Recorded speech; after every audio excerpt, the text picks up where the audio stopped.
My chair appears to be very broken tonight. No. I did say in rehearsal my chair was very broken. I'll sit very carefully, I'll be fine. Do you want to sit here? No, that'd be good. That would look... I mean, I would love to sit there. But it might throw the... There are professional boundaries. Right. Contractually, I can't sit there. No. I long to sit there, but not yet. One day. Dear. But now, everyone, you can't escape anybody's notice, that Paddington Bear has come to town, and obviously you three are the stars of the film, but Paddington... Not really. Well, we'll get to that. We'll get to that. They're not the stars of the film. We're only pretending. But there are these little bears all over town. I don't know if anybody... you live here or you're visiting London, you'll have seen the little bears. I've seen them. Yeah?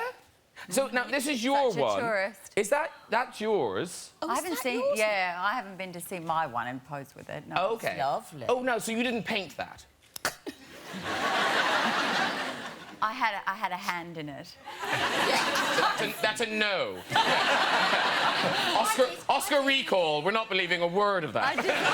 Oh yes, I did that. I designed it. On the phone. No, Sounds great. No, I did design. Yeah, I'm signing off on it. I'm signing off on it. Yeah. Did you really paint yours, Julie? Yes. You really painted yours? Yeah. Well, in fairness, hers was easier. Look at that. She just dipped it in green. Stuck a few flowers on, done. Oh, I didn't know it looked like... Quiet. Well, no, Hugh Bonneville, very good actor, but are you seriously pretending that you've just finished painting this bear? Yeah, not very convincing, is it? I did design it. Yes. I think it's the shirt sleeves that give it away, though. Look at the apron, like you've been painting for hours. That shirt sleeve, pristine, pristine. So the great thing is, there's I don't know, 50 of these bears around town. 50 across London. Yeah. And they're being auctioned off on the 10th of December for NSPCC. For the NSPCC.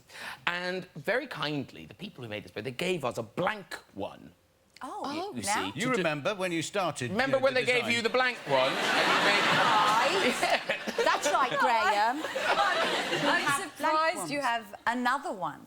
Well, we do. There's already so many. But don't worry, because you've done so much already. We don't want you to do it again. So we thought, who could paint the bear and raise some money for the charity? Yeah. Step forward, take that. Take that. There they are.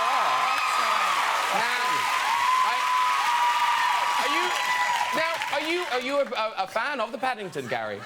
I love Paddington. Yellow coat.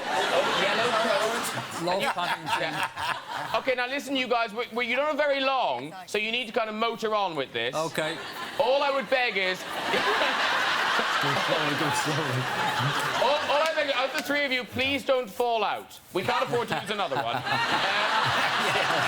So play nice. Play nice. We'll see you later, take that. Gary Barlow's really going for it. He's going for it, Gary. Who?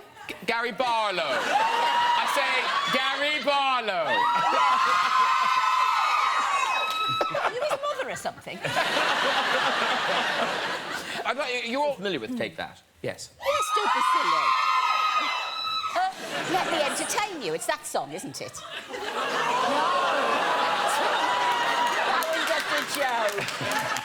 Went well.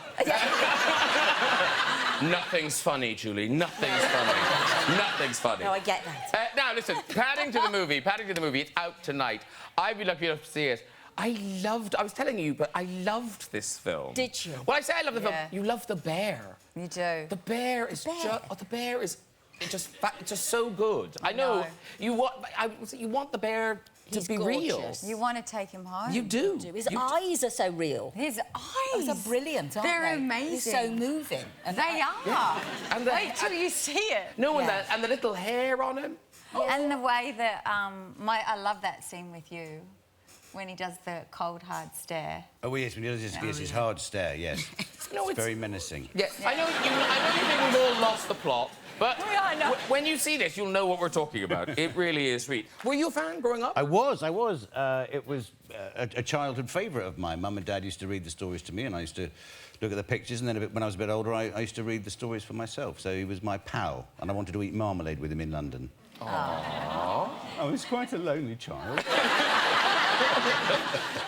But Julie, now, you're not familiar, really. Well, no, I knew kind of who he was. Oh. Yeah, but I'd never read any of the stories. But when they said, do you want to play the extremely attractive, sexually magnetic housekeeper? I couldn't turn it down. So you're Mrs. Bird. Mrs. Bird. Mrs. Bird. And you've gone Scottish. Yes. Now, is this based on someone? It's based on my makeup artist who made me up for them, Graham. Not me. It's not based on you. You said it was based on you. No, I didn't think it was based on me. Not at all. It's sort of camp and Scottish. Oh, not like me at all.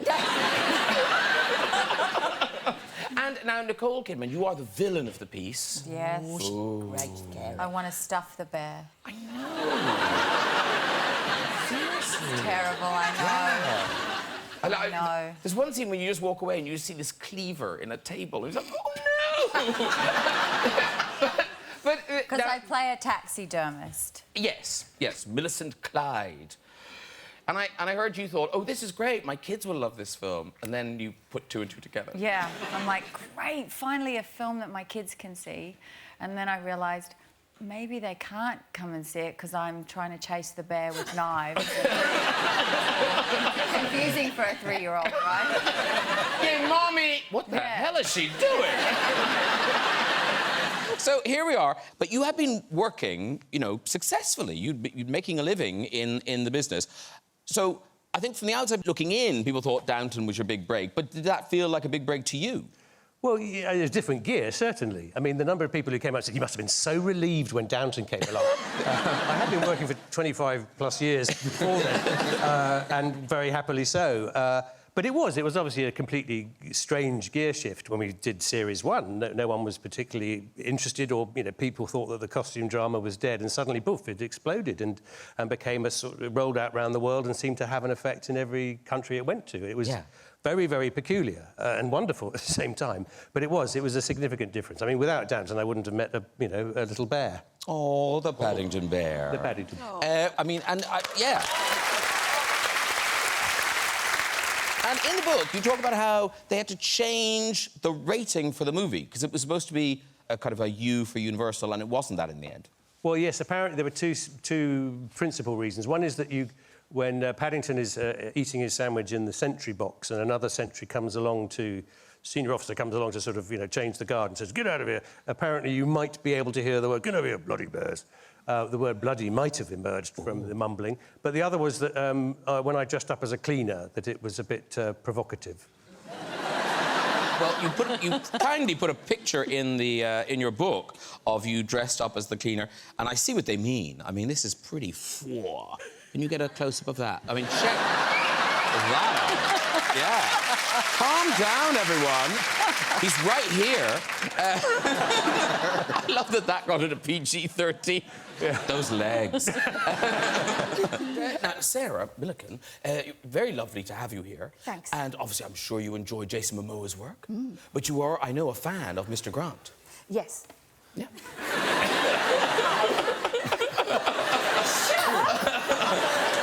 Yeah, of course. Isn't everybody? Yes. Yes. You're so nice, but lots of people hate me. My son hates me.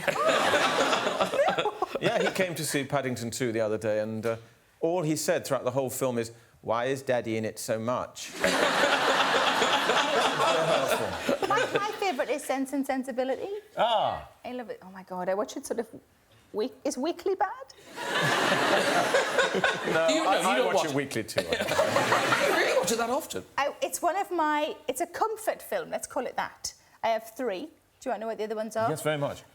So it's Sense and Sensibility, Muppet Christmas Carol, regardless of what time of year. Yeah.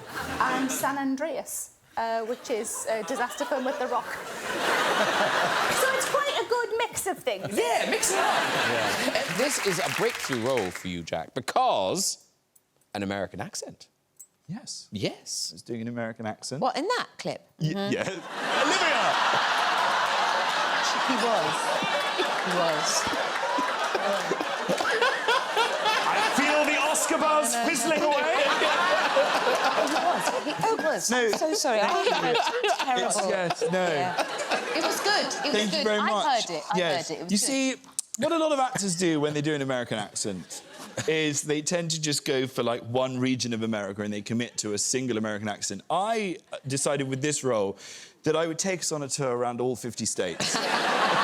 Sometimes in the same scene. I thought, why just do one when you can show off them all? So I would start the scene talking like I was from New York, and then all of a sudden I'm suddenly speaking like I'm a Cali girl, and by the end of the scene they're stopping me because it sounds like I'm from the Dukes of Hazzard. And it went all over the place. But I thought, you know, just show off your skills. And it's out in America already, so Yes. are you getting responses from audiences? Are people liking it? Yeah, people seem to really like it. It's done great in the States, and yeah, I'm excited for it to come out here. People take it very seriously in America because it's kind of like their version of Paddington.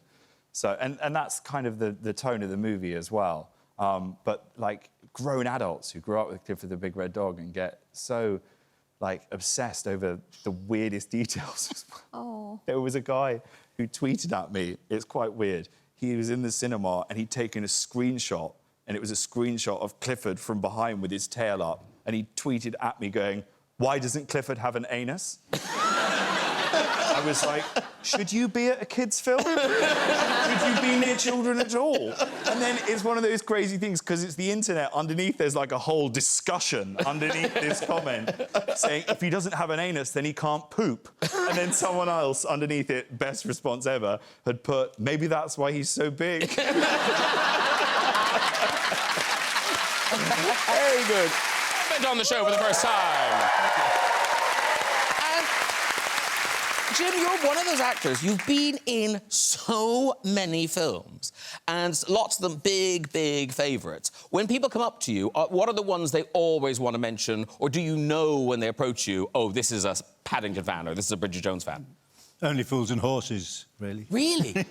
Really, more than anything else? Almost more, and it goes across the generations. So kids now, young people who weren't alive when I did Only Fools and Horses, oh, Slater, oh, he's my favourite. But that is probably the most common one. And, Jim, in Only Fools and Horses, obviously you played Roy Slater, but that wasn't the part they wanted you for. No, originally, I was second choice for Del Boy. Wow. Wow. The first choice was N. Rytel, who was not around, we don't see much of N, but he was first choice and he didn't fancy it. I was second choice, and I was doing a show in the West End, and I couldn't cope with having two parts, two jobs. It was too difficult, so I said no. So, luckily, David Jason was available. My greatest contribution to British culture is not being available.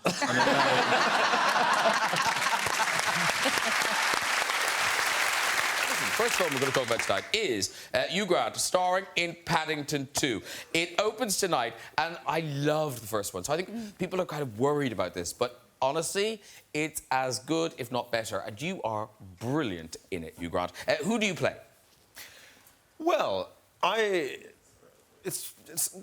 got a letter with a script saying we're making Paddington 2, and there's this part of an extremely self-obsessed, ex-famous actor now fallen on hard times. I was a fraction hurt.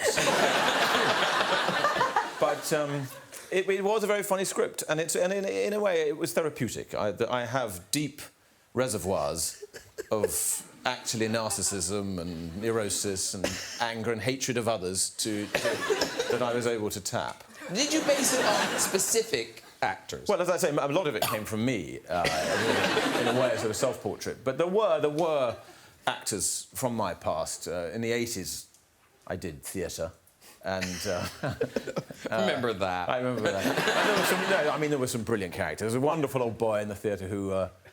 he was so good, and you know, the show would start at 8, but at 3 p.m. from his dressing room, you'd start to hear nimini, nimini, nimini, ma, ma, scrunchy mouse, loud lion, loud lion. And he, as a result, had a wonderful voice, and he was marvellously smooth and seamlessly pervy. He used to... I was sharing a dressing room with another young actor, and he always used to knock on our door before a show, pretending it was to say good luck, but actually it was to see us in our pants. And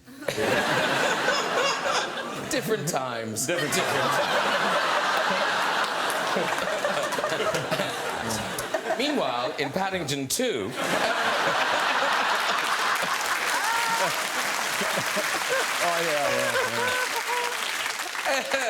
No, because you are Phoenix... Buchanan. Buchanan. Yeah. And you are the little bear's nemesis. That's right, yeah. He's living a happy life now with the Browns and wherever it is in London, Notting Hill. And one of his neighbours is this used to be famous theatre actor called Phoenix Buchanan. And they end up wanting the same thing in life. They want this pop-up book, which turns out to be a treasure map. And it ends up with me basically putting him in prison, trying to kill him. Sounds very dark. Okay, let's go with putting him in prison. But there are dark bits. Yeah, there are dark bits. Yeah. But it's all been very confusing for me because the Paddington Bear is voiced by Ben Whishaw, who I'm also working with at the moment in a thing about Jeremy Thorpe. He's playing Norman Scott, my lover. So I've spent all year trying to either kill, imprison or Ben Whishaw. Don't get them mixed Well, that's the thing. It'll make the children cry.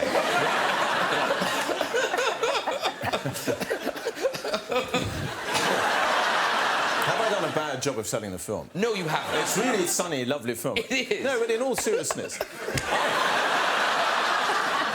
Because I hate my films normally. I can't bear to watch them, but I will say, I can't find a flaw in this one. It's really good. It is so good. Yeah. It is so good. Yeah, I'm very, very proud of it. Yeah, you should be. That's a bit better. Have you done this before in another film, of having to act with sort of...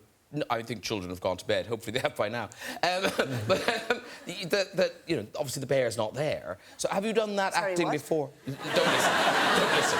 Well, I must say my 89-year-old father came to the premiere the other day and he did say to me halfway through the film, is that a real bear? Dad, it talks, you know. But it is very lifelike, so I suppose. But what was there? Was there anything there when you were doing that scene? Well, no. Sometimes there's a stick. Sometimes there's a wonderful, very short actress. And sometimes, most frightening of all, there's a bear's head on a stick. Oh. It looks like a kind of warning to bears. Yeah. And in this film, because, you kind of think, I like children's films, but your range in this film, the accents, the makeup, it's a proper kind of tour de force. Yes, a lot of characters. They've released stills of some of them. Yeah. There you are as a kind of homeless man. Well, yeah, Magwitch from Great Expectations. Oh, OK. Yeah. Then here you are as a train conductor. Yes. Terrifying. Yes. And then perhaps most touching and beautiful of all, there you are. Yeah. Were you very involved in the creating the looks? Fairly involved. Well, what the big surprise is you never know which costume is going to get you going. Maybe that's age as well, but something about being a nun was slightly arousing in a very... You don't know what's... Yeah. I had to wear handcuffs in the Jeremy Thorpe thing the other day, and I thought, hello. Still life to be lived. Emily, Mortimer, in terms of your children encouraged you to get involved in animation, to do voice work, didn't they? Well, didn't you? No, was it your son? Oh, my son loved Finding Nemo. My son's first word was Nemo, which is a quite bad reflection of me as a parent. It says there's a lot of sitting in front of a telly. I did actually love Finding Nemo. I think Finding Nemo is one of the best films ever made. But I did work out quite early on that he was sort of hypnotised watching it and that it would be quite good to sort of just shove him in front of it for hours at a time. And so his first word was Nemo. And then about 6 months later, I put Nemo on for the 100,000th time and he said, not Nemo again.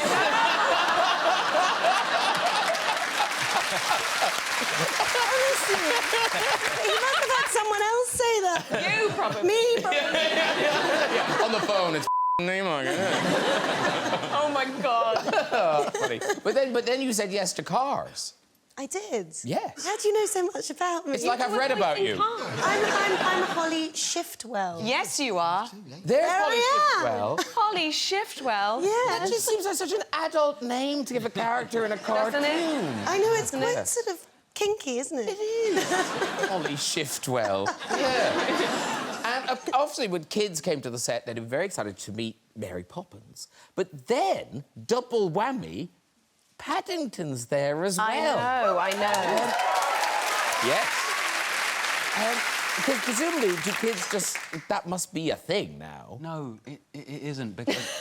because what I've learned It is! No, because the thing I've learned is that kids don't understand that you're the voice of It's Paddington. true, they don't. You're either Paddington or you're not Paddington. It's Because true. Paddington, how could he be disembodied from his voice? It's very confusing for them. So is it the parents who come up and say... Yes, and they always lie and say, can I have a photo for my child? Like they'd be interested. A man who looks nothing like Paddington. You say you look nothing like Paddington, but isn't the face in Paddington somehow connected to your face? Yes. Is it? Yeah, I wear... Is he? Yeah. I can't see it. I wear a helmet thing and they film my... You have to wear a helmet while you're filming it?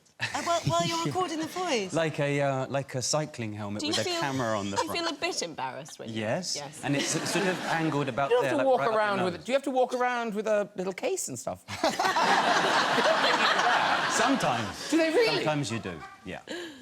I assumed... Oh, I see. So you have to rock up. Some days it's just a face, some days it's a bit of walking around. It's different things. Yeah.